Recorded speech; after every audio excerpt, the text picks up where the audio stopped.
자녀들아, 주 안에서 너희 부모에게 순종하라. 이것이 옳으니라. 내 아버지 어머니를 공경하라. 이것이 약속 있는 첫 계명이니 이로써 내가 잘되고 땅에서 장수하리라. 나의 힘이 되신 여호와여, 내가 주님을 사랑합니다. 찬양합니다. 이 시간 진정과 신령으로 드리는 이 예배를 받아 주시옵소서. 바랄 수 없는 것을 바라게 하시고 없는 것을 있게 하시는 주님, 아침 안개 같고 풀잎에 맺힌 이슬 같고 한낮의 그림자 같은 인생이지만 내가 너를 지명하여 불렀나니 너는 내 것이라 하시고, 하나님의 비전이 나의 꿈이 되고 주님의 성품이 나의 인격이 되기를 기도하며 살아가게 하신 주님 감사합니다. 우리의 구원자 되시는 주님, 믿음이 없어서 우리의 삶이 예배가 되지 못하고 나의 잣대로 남을 판단하고 그리스도의 심장으로 주님의 증인된 삶보다는 오만하게 나의 삶을 살아가기에 분주했습니다. 우리의 믿음 없음을 용서해 주시옵소서. 무릇 더러운 말은 너 입 밖에도 내지 말고 오직 덕을 세우는 일에 소용되는 대로 선한 말을 하여 듣는 자에게 은혜를 끼치는 삶을 살게 도와주시옵소서. 하나님의 은혜와 사랑으로 세우신 우리 교회가 어린아이같이 자기를 낮추고 자녀들을 노엽게 하지 말고 오직 주의 교훈과 훈계로 양육할 수 있도록 지혜 있는 부모들이 되게 축복하여 주시옵시고 가정이 화목하고 행복한 교회가 되게 하여 주시옵소서. 죄악과 불의가 가득한 이 나라와 이 민족을 불쌍히 여기셔서 주님의 계획대로 치리하여 주시고 믿는 자들이 먼저 나라와 민족을 위해 기도하게 하여 주시옵소서. 맡겨주신 양들을 위해 눈물로 애통하시며 기도하시는 우리 사랑하시는 우리 목사님, 기도하시는 모든 것들이 주 안에서 아름답고 풍성하게 이루어지게 하여 주시옵시고 오늘 주시는 말씀이 우리 모두 귀에 들려지고 마음에 품어 세상에서 사는 동안 사방으로 오개쌈을 당하여도 쌓이지 아니하며 답답한 일을 당하여도 낙심하지 아니하며 거꾸로 뜨림을 당하여도 망하지 않는 우리 모두가 되기를 간절히 원하오며 예수님의 이름으로 감사하며 기도드리옵나이다. 아멘. 오늘 하나님의 말씀은 마태복음 18장 1절부터 6절 말씀이 되겠습니다. 마태복음 18장 1절에서 8절 말씀입니다. 우리 함께 교독하시겠습니다. 그때의 제자들이 예수께 나와 이르되 천국에서는 누가 크니까? 이르시되 진실로 너희에게 이르노니 너희가 돌이켜 어린아이들과 같이 아니하면 결단코 천국에 들어가지 못하리라.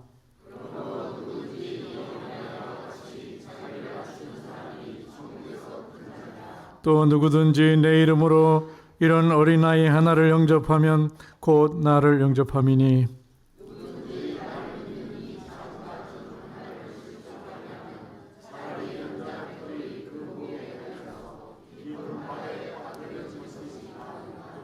아멘.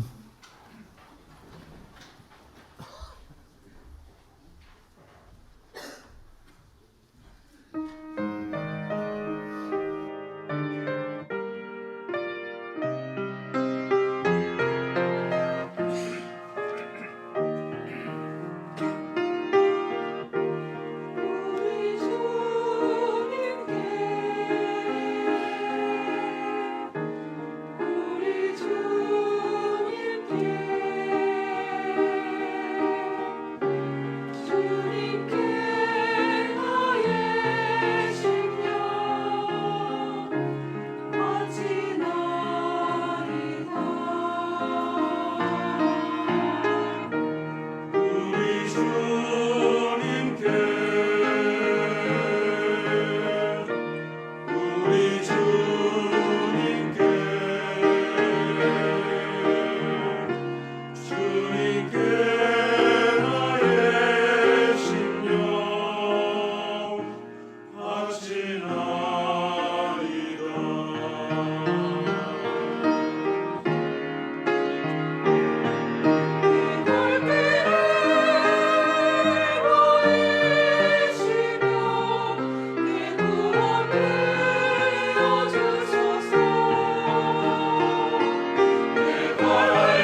오늘은 어린이 주일입니다. 먼저 어린이 주일에 대한 이야기를 좀 하고 우리가 말씀을 같이 나눴으면 좋겠는데, 이 어린이 주일은 원래 1856년에 북미는 매사추세츠 주에 있는 제일 유니버셜 교회의 레오날도 목사님께서 어린이들의 신앙을 돈독하게 만들어 주기 위해서 6월 둘째 주 주일 날 7세 된 어린 아이들을 교회로 초청을 했는데, 부모님과 함께 와서 하나님께 예배를 드리게 했습니다.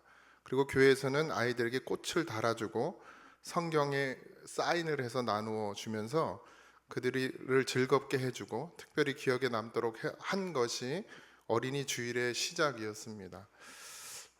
우리나라는 어린이날이 또 특별히 따로 있죠.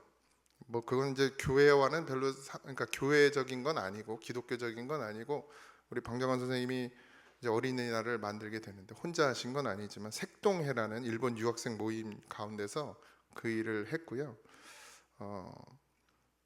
이제 취지는 그 일제 시대에서 민족 정신을 고취하고자 아이들에게, 그래서 이제 23년도에 시작이 되었는데 27년 되던 그 해에 5월 첫 주일로 변경을 하게 됩니다. 이 어린이날을. 그래서 1923년 5월 1일 첫 번째 어린이날 기념 행사를 했는데, 그때 어른들에게 드리는 글이라고 해서, 그 당시만 해도 어린아이에 대한 어떤 존엄이 없었죠. 그래서 그 뭐라고 거기에 글이 써져 있냐면, 어린아이에게 경어를 쓰시되 늘 부드럽게 하여 주시오, 이렇게 이야기합니다. 그러니까 막대했던 얘기예요, 어린아이들을. 그래서 경어를 써달라고 부탁을 하죠. 어쨌든 그렇게 우리나라의 어린이날은 5월 5일로 이제 변경이 돼서 아동복지법에 그렇게 아예 제정을 해가지고 이제 공휴일이 되었죠. 한국에서는 이제 아까 얘기했던 미국의 그런 운동처럼 각 교파에서 어린이 주일에 교회마다 꽃을 아름답게 장식하면서 시작이 됐는데, 초기에는 그래서 꽃주일이라고 호칭을 붙였어요. 꽃주일, 어린이 주일이 아니라. 그래서 그 날짜가 6월 첫째 주일 혹은 5월 첫째 주일에 시작이 됐는데, 어린이날을 5월이나 6월 그때 그러니까 어린이 주일로 지켰던 것은 꽃이 가장 많이 피는 시기였기 때문이라고 합니다. 당시에 교회에서는 꽃들을 특별히 관리하는 사람도 있었는데 그 사람을 화모라고 불렀어요. 그러니까 꽃을 관리하는 사람 됐어요. 우리는 꽃 관리를 우리 신명호 권사님이 하네요. 우리 신명호 권사님 화모예요, 화모. 어미모자 써요. 꽃 화자에 어미모자. 어쨌든 그렇게 해서 꽃 주일을 지켰어요. 꽃을 관리를 잘 해가지고 그 어린이 주일이니까 꽃 주일날 그것을 아이들에게 나눠주기도 하고 이렇게. 그래서 아이 주일로 나중에 변경이 되었다가, 그 날짜도 6월 둘째 주 주일이었다가 마지막에 1925년에 5월 첫 주일을 어린이 주일로 지키면서 이제 교회는 이렇게 5월 첫 주를 어린이 주일로 지키게 됩니다. 다른 종교에 비해서 우리 기독교는 아이들을 사랑하고 소중히 여기는 종교입니다. 예수님께서는 자기에게 오는 아이들을 물리치시지 않고 안아주고 기도해 주셨습니다. 예수님께서 아이들을 이렇게 대하는 것이 지금 생각할 때는 그렇게 대단한 건가 싶겠지만, 아이들을 안아주고 기도해 주는 거 지금은 당연하게 여기죠. 당연하게 여기는 게 아니라 지금은 더 너무 심해서 문제지. 그런데 그 당시 어린아이들은 귀하게 여겨지지가 않았습니다. 그 시대에. 심지어는 부모의 그냥 소유물이고 버려도 그만이고, 팔아도 돈으로 바꾸기도 하고, 심지어는 더 나아가서 인신제사라고 그래서 사람을 제물로 드리는 그런 제사들도 있었는데, 그때 사용했던 것이 어린아이였어요. 그만큼 그냥 사람 취급을 한 게 아니라 자기의 소유물이고 그냥 필요하면 갖다가 죽여서 제물로 바치는 그런 존재가 어린아이였단 말이죠. 한 인격처럼 여겨지지가 않았어요. 어른들의 삶을 위해서. 인신제사를 왜 드렸냐면, 가뭄이 오거나 어려움이 있거나 힘든 일을 당하게 되면은 하늘에 제사를 드리는 거예요. 비가 오게 해달라고 뭐 해달라고. 그러면서 바쳤던 거예요. 그러니까 누구를 위해서? 자기들을 위해서. 어린아이를 그냥 희생시켰죠. 어른들의 삶을 위해서 희생의 도구가 되었던 것이 어린아이였어요. 그 당시의 분위기가. 그런데 그 어린아이를 예수님께서 오라 하고 가까이 하고, 제자들이 그러잖아요. 어린아이가 너 저 가라고 그런 이유가 다 그런 이유에서죠. 근데 그런 예수님은 그들을 안아주고 기도해 줬단 말이죠. 그러니까 예수님이 그 어린아이들을 안아주고 기도해 준 것은 상당히 그 당시에는 정말 생각할 수 없는 일이었지. 왜 저러는 거야 도대체, 이렇게 생각할 수 있는 일이었다는 겁니다. 그 시대를 잘 생각하셔야 돼요. 우리나라도 예전에 뭐 그랬잖아요. 막 팔아 넘기고 뭐 아버지 노름빛으로 자기 딸 갖다가 팔아 넘기고 뭐 이게 흔했잖아요. 흔했다 그러면 또 이상한가? 어쨌든 그런 일들이 있었죠. 목회자로 살면서 가장 행복한 순간이 언제인가 제가 가끔 생각해 보면, 또 이번에 뭐 결혼식이 있어서 이제 제가 전도사 처음 나갔을 때 5살인가 6살이었던 아이가 지금 이제 이번에 결혼을 했어요. 5월 5일 날 전도사가 되어가지고 저한테는 되게 생각을 많이 하게 하는 시간이었는데, 목사도 인간이니까 육신적인 결과를 맺는 것, 그리고 물질적인 선물을 받거나 인간적인 감사나 존중을 받는 것이 기분이 좋습니다. 교회의 예형적인 모습이나 새로운 성도가 유입되고 재정이 안정되고 유지되는 것을 감사하고 기뻐합니다. 목회자들은 일반적인 직업이 아니다 보니까 특별한 소명 속에서 귀한 하나님의 말씀에 참된 진리를 깨닫게 되거나 깊은 기도 속에서 하나님의 임재를 체험하고 다양한 섬김을 통해 하나님의 응답이나 기적이 일어나는 순간도 정말 감사하고 소중합니다. 그리고 성도 한 사람 한 사람이 하나님의 말씀을 기억하고 자신들이 힘들고 어려운 상황에서 선포하며 적용해서 살아계신 하나님의 역사와 능력을 체험하는 그런 순간을 보게 될 때 목사는 황홀하기까지 합니다. 매 순간 예배마다 받은 감동과 찔림과 도전을 삶에서 살아내고 있다는 것, 회개와 변화와 성장의 흐름을 발견할 때에도 저는 같은 행복을 느낍니다. 그리고 제가 가장 행복한 것은 아이들이 믿음으로 잘 성장해서 주 안에서 청년이 되고 가정을 이루며 살아가는 모습을 볼 때 내가 이 길을 가길 잘했다, 이런 생각이 들기도 합니다. 그게 이번 주였어요. 오늘 우리가 읽은 본문을 메시지 성경으로 제가 한번 다시 읽어드릴게요. 그때 제자들이 예수께 와서 물었다. 하나님의 나라에서는 누가 최고 서열에 오릅니까? 예수님께서 그 대답으로 어린 아이 하나를 불러다가 방 한가운데 세우고 말씀하셨다. 내가 단호하게 말한다. 처음으로 돌아가서 어린아이처럼 다시 시작하지 않는 한 너희는 천국에 들어가는 것은 고사하고 천국을 보지도 못할 것이다. 누구든지 이 아이처럼 꾸밈없이 순진해지면 하나님 나라에서 높은 서열에 들 것이다. 또한 너희가 나를 생각해서 어린아이 같은 사람을 받아들이면 또 나를 받아들이는 것과 같다. 그러나 너희가 그들을 괴롭히고 못살게 굴거나 그들의 순진한 믿음을 이용하면 너희는 곧 후회하게 될 것이다. 그럴 바에는 차라리 너희 목에 맷돌을 달고 호수 한복판에 빠지는 편이 낫다.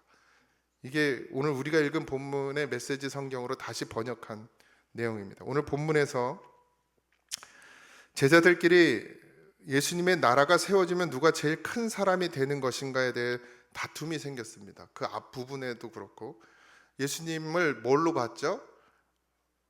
왕이 되실 분으로 봤어요. 그러니까 그 예수님의 나라가 세워질 때 누가 더 큰 사람이 될 거냐로 제자들끼리 서로 시기하고 질투하고 싸우고 있었습니다. 이 다툼은 제자들의 마음에 예수님이 왕이 되시면 자기가 더 높은 자리에 오르고 싶은 욕망과 욕심 때문이었습니다. 예수님이 이미 그것을 알고 있었죠. 그들의 모습 속에서, 그들의 말 속에서. 또 뭐 예수님이 늘 다 보시는 분이니까 예수님께서 그들의 말을 들으시고 자기들 옆에 와 있는 아이 하나를 그들 가운데 세우시고 너희가 돌이켜 어린아이들과 같이 되지 아니하면 하나님 나라에 들어갈 수 없다라고 단호하게 이야기합니다. 예수님을 3년이나 따라다녔는데 이 어린아이 같지 않으면, 그때 그 어린아이, 그냥 하찮은 존재였던 그 어린아이 같지 않으면 너희는 절대로 하나님 나라에 들어갈 수 없다. 나랑 같이 갈 수 없다. 이렇게 얘기하는 무서운 선포죠. 내 이름으로 이 어린아이 하나를 영접하면 곧 나를 영접한 것이다 라고까지 말씀을 하셨습니다. 어린아이와 같이 되지 아니하면 이렇게 이야기하니까 우리는 흔히 천진난만하거나 순진무구하거나 솔직하거나 뭐 이런 표현을 생각하지만 사실 그런 의미보다 그 아이들을 생각해 보면 다른 의미를 가지고 예수님께서 말씀하신 거예요. 자신들을 높이고 싶은 철없고 미숙한 교만한 제자들에게 그 당시 시대 속에서 어른들의 삶을 위해 아무 말 없이 희생되는 어린 아이의 모습을 비유하면서 자신들을 낮추는 겸손이 있어야 천국에 들어간다는 것을 말씀하고 계십니다. 겸손은 남을 위해 자기를 죽여 희생시키는 것을 말씀하는 거예요. 그러니까 겸손해야 된다는 것은 그냥 어린아이처럼 순진하다 이런 말이 아니라 죽는 것까지, 어른들을 위해서 희생당하는 그 어린아이의 모습처럼, 그것이 누구의 모습이죠? 결국 예수님의 모습이죠. 그런 겸손이 없이는 하나님 나라 절대 들어갈 수 없다. 내가 그렇게 자리를 욕심내면서 자기의 이 땅의 복을 원하면서 나를 따라다녀봐라, 천국에 들어갈 수 있나? 절대 못 들어간다. 그러고 다니면서 사람들을 실망시키느니 차라리 그냥 혼자 죽으라고, 이렇게 이야기하는 거예요. 예수님이 오늘 이렇게 여러분들한테 제가 말하면 여러분들 여기 남아 있을라나 모르겠네. 교만한 자들끼리 있으면 다툼이 생기게 됩니다. 욕심을 가진 사람들끼리 앉아 있으면 다툼이 생기게 되어 있어요. 왜요? 내가 가져야 되는데 제가 가지려고 하니까. 본문의 제자들이 지금, 본문에서 읽은 제자들이 지금 그런 모습인 거예요. 근데 교회는 그런 곳이 아니죠. 근데 교회도 지금 그런 곳이 되었습니다. 서로 내가 더 가지려고 하고 서로 더 내가 욕심을 내요. 하나님의 것이라고 하면서 욕심을 내는데 그 뒤에는 다른 꿍꿍이가 있어요. 3년을 따라다닌 제자들의 모습이 답답했던 주님은 제자들에게 정말 직설적으로 이야기를 합니다. 누구든지 나를 믿는 이 작은 자 중 하나를 실족하게 하면 차라리 연자 맷돌에 그 목을 달아서 깊은 바다에 빠뜨려지는 것이 낫다. 그러니까 차라리 지금 죽어. 니네 그런 욕심 부리면서 나 따라다닐 거면, 쉽게 얘기하면 성도들한테 그따구로 믿을 거면 차라리 지금 죽으라고. 왜? 너 때문에 다른 사람도 천국 못 가게 된다고요. 네 그 행동 때문에, 네 그 말 때문에, 네 그 모습 때문에 다른 사람도 천국까지 못하게 하니까 차라리 지금 죽으라고. 그걸 제자들에게 말하는 거예요. 연자맷돌을 목에 단다는 것은 로마의 처형 방식이었어요. 그 당시에 십자가의 처형 방식만 있었던 게 아니고 영원히 찾을 수 없는, 어린아이 하는 것 같은 어린아이고 하는 사람 취급, 한 인격체로 여기지 않았던, 어린아이를 그냥 사람 취급도 하지 않고 인격체로 여기지 않았던 그저 어른들의 처분에 따라 순종하고 복종하여 죽어지는 그런 시대의 어린아이 상을 예수님께서 들어서 말씀하신 거예요. 너희도 저렇게 어른들의 희생물이 되고 어른들의 말에 순종하고 복종해서 죽으라 그러면 죽어야 되는 그런 어린아이 같이 되지 않으면, 그냥 순진한 거 말고, 요즘에 순진한 어린이가 어디 있어요? 순진한 게 말이 됩니까? 이게 무슨 말이에요? 어른들의 말, 그러니까 부모의 말에 그냥 죽으라 그러면 죽어야 되는 그 어린아이 같은 모습이 되지 않으면 너희는 그 상을, 하나님의 나라의 큰 자로 설 수 없다, 이 얘기를 하는 겁니다. 결국 주님과 함께 죽지 않으면, 나랑 같이 십자가 지고 죽는 그런 믿음이 아니면 하나님 나라 말도 꺼내지 말라는 거예요. 근처도 못 간다, 근처도.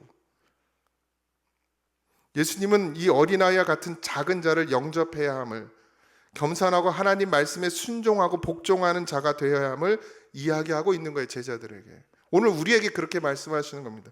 그렇지 않으면 어떤 죽임을 당해야 하는지 하나님께서, 예수님께서 제자들에게 말해요. 오늘 우리에게 말씀하시는 거예요. 너희가 믿음이 있다고 하면서, 너희가 예수님의 자녀라고 하면서 그 따위로 살면 죽을 거라는 거예요. 죽을 거는. 천국인 고사하고. 이게 들려지십니까?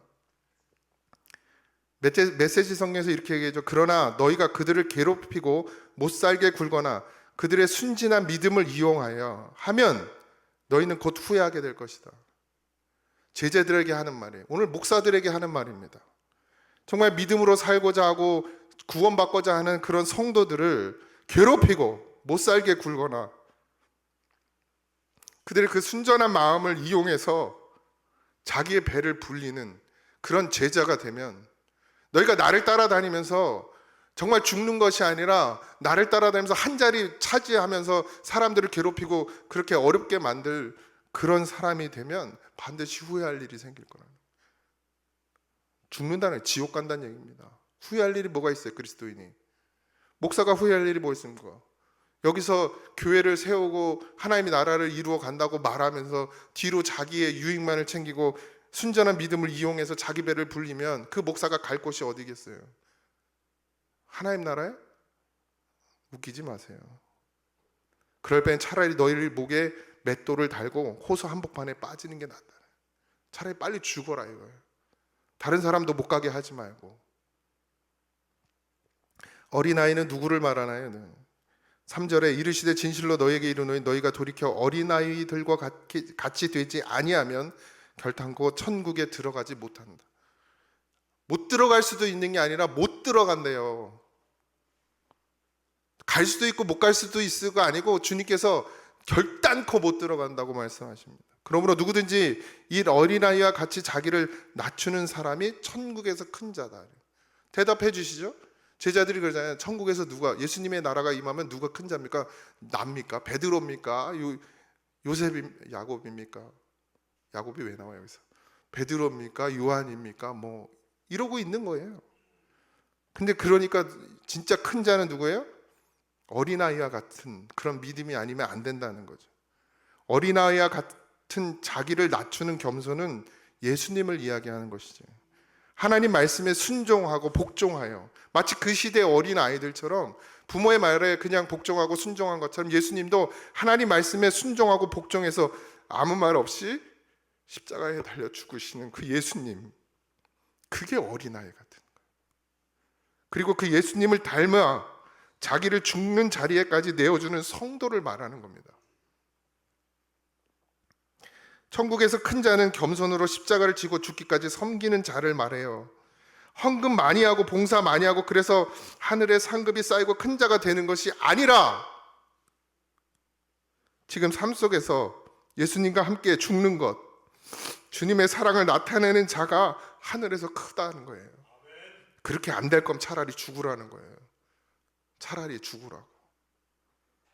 예수 믿는다고 말하면서 희생하지 않고 삶 속에서 예수님과 함께 죽지 않고 하나님의 사랑을 나타내지도 않는 자, 그런 자는 하나님 나라 없어요. 그런 하나님 나라 갈 수도 없고 들어갈 수도 없어요. 여러분들이 지금 예배 드린다고, 여러분들이 지금 11조 한다고, 여러분들이 감사헌금 한다고 하나님 그걸 받고 너를 큰 자로 여기는 게 아니라 삶 속에서 예수님과 함께 죽는 것이, 그것이 어린아이와 같은 믿음이고 그런 자가 하나님 나라에 들어갈 수 있다는 걸 말씀해 주고 계세요.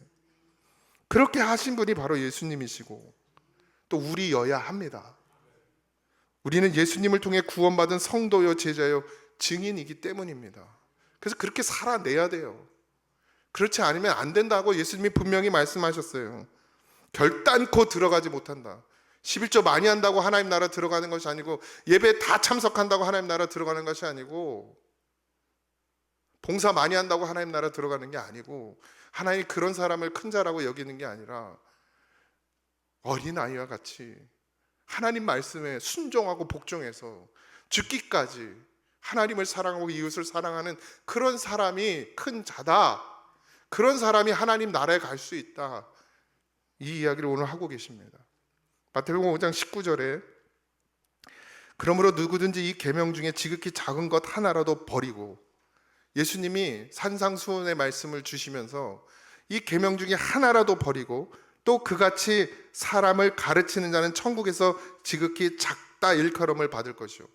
그러니까 없단 얘기예요. 작다고 뭐 천국에 들어간다는 얘기가 아니라, 그러니까 예수님의 계명, 하나님의 계명을 작은 것 하나라도 버려버리면 그러면 너희는 천국 못 간다는 거예요. 누구든지 이를 행하며 가르치는 자는 천국에서 크다 일컬음을 받을 것이다. 말로만 하지 말고, 뭐라 그랬어요? 행하며. 입으로만 성도가 돼가지고 입으로만 예수 믿는 건 이런 거고 저런 거고 그러면서 남을 가르치려고 만들고 지적하려고만 하고 정죄하려고만 하는 너희들은 절대 천국 못 간다는 거예요. 어떻게 하라고? 행하라. 뭘 행해요? 예수님의 사랑을 행해야죠. 마태복음 5장 1절에서 18절이 상산순의 이야기죠. 팔복에 대한 이야기입니다. 그 중에 11절부터 읽어드릴게요. 나로 말미암아 너희가 너희를 욕하고 박해하는 거짓으로 너희를 거스러 모든 악한 말을 할 때 너희에게 복이 있다. 고난받고 핍박받고 예수님으로 인해서 내가 이 땅에서 살아가는 것이 힘들고 어려울 때 그때 복이 있대요. 11조 많이 해서 복 많이 받아서 부자 되는 게 복이 아니고, 기뻐하고 즐거워하라 하늘에서 너희 상이 큼이라. 너희가 전에 있던 선지자들도 이같이 박해하였느니라. 너희는 세상의 소금이니 소금이 만일 그 맛을 잃으면 무엇으로 짜게 하려. 후에는 아무 쓸데없어 다만 박해 버려져 사람에게 밟힐 뿐이니라.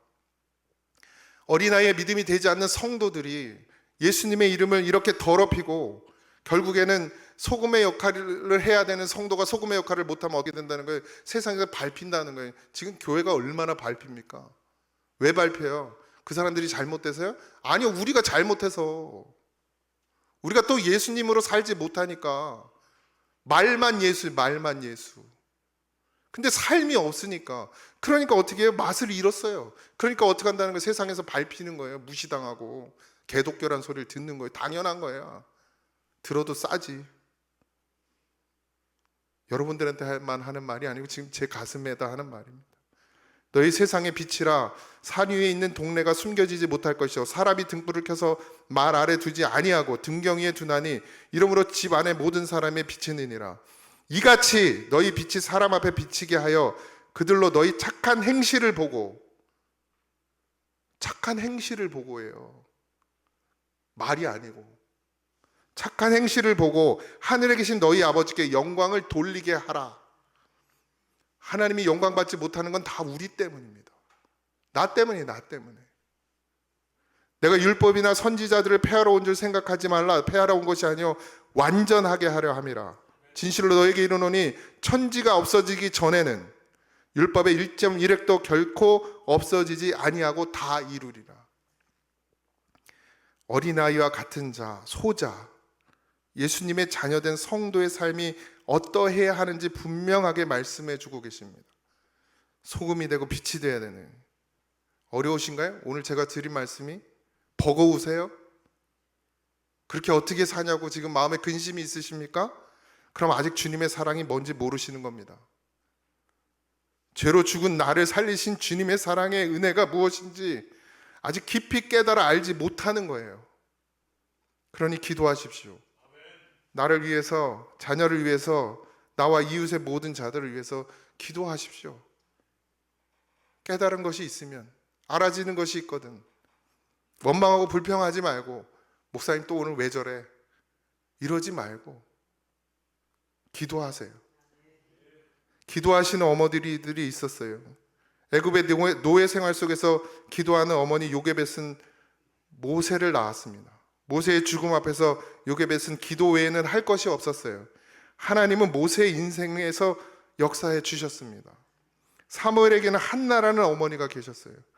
디모데는 유니게와 로이스라는 어머니와 할머니가 계셔서 늘 기도해 주었습니다. 어거스틴에게는 기도의 어머니 모니카가 계시고 19명의 자식을 낳아 기른 요한 웨슬레의 어머니 수산나는 많은 자녀들이 올바르게 자라나기를 원해서 스스로 라틴어와 헬라어를 배워 하나님의 말씀을 가르쳐 주었습니다. 자녀들에게. 미국 속담에 사과나무에서 멀리 떨어진 곳에는 사과가 떨어지지 않는다는 말이 있어요. 부모가 아이에게 어떤 삶을 보여주느냐에 따라 하나님의 자녀를 만들기도 하고 사탄의 종을 만들기도 한다는 뜻입니다. 부모가 어떤 신앙을 심어주고 보여주느냐에 따라서 참 열매를 맺는 신앙인이 되기도 하고 모양뿐인 열매 없는 나무 같은 종교인이 되기도 한다는 얘기예요. 참으로 좋은 가정은 하나님이 주신 주인 되시는 가정입니다. 내가 어린아이 같은 믿음이 없는데, 내가 주님과 함께 죽고 살 믿음이 없는데 어찌 내 자녀가 그 믿음을 따라갈 수 있습니까? 소자 되신 예수님처럼 우리가 예수님을 따라가야 하잖아요. 겸손으로 십자가 지고 죽기까지 섬기는 자가 되어 하나님 앞에 무릎 꿇는 부모가 되어 주시기 바랍니다. 하나님 앞에 무릎 꿇는 부모에게서 하나님 앞에 무릎 꿇는 자녀가 나옵니다. 기도하겠습니다. 하나님, 우리가 문제입니다. 부모가 문제입니다. 이 어린 아이들 예수로 자라야 하는데 부모가 무릎 꿇지 않고, 부모가 하나님 앞에 애통해야 하지 않고, 부모가 하나님 앞에 부르짖지 않고 몸부림치지 않고 믿음으로 살고자 하는 마음이 없으니 하나님, 이 아이들이 어떻게 믿음으로 자랄 수 있습니까? 주여, 회개하게 하시고 자복하는 심령들이 되게 하시고, 예수님과 함께 죽고 살기로 작정한 성도라면 하나님, 그런 삶을 살아내게 하옵소서. 늘 부족하고 연약합니다. 늘 넘어지고 쓰러집니다. 여전히 하나님 앞에 볼 때 죄인입니다. 그러나 주님이 나를 살리셨으니, 주님이 우리를 살리셨으니 그 주님의 가신 그 십자가의 길을 걸어가는 성도로서 살게 하여 주시옵소서. 그렇게 믿음의 부모가 되어지게 하시고 겸손, 주님의 그 십자가를 닮아가는 부모가 되게 하셔서 우리 자녀들이 우리를 통하여 주님을 만나고 주님을 발견하고 하나님을 믿는 믿음의 사람들이 되어지게 하여 주옵소서. 모든 걸 주님께 맡깁니다. 감사하고 예수님의 이름으로 기도합니다. 아멘.